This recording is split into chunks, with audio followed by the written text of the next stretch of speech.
How to use picture-in-picture on YouTube. Hey everybody, welcome back to another video. In this video, we're gonna learn how we can use the picture-in-picture on YouTube. So without any delay, let's begin with the video. But before beginning, I want you to make sure to hit that like, share, and subscribe icon.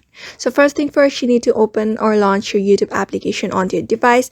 Or before that, we just need to follow this process. So you just need to long press on your app. After that, you just need to tap on this eye icon at the top right. After doing so, you just need to scroll down a bit. After that, you just need to scroll down a bit until you see this picture-in-picture option. Just tap on that option, and if you have this option disabled, just make sure to turn on this option because it allows this app to create picture-in-picture window while the app is open or after you leave it.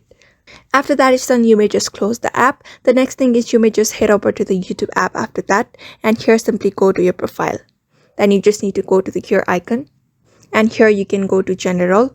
After that, if you have subscribed or got the premium feature or plans of YouTube, you should be able to find this use in picture-in-picture on YouTube. So if you want that feature from YouTube, you may just buy the subscription of YouTube in order to get that feature on your YouTube. So therefore, just follow those methods and you should be able to get the picture-in-picture on YouTube very easily. So I hope this video was helpful to you, and thank you for watching this video.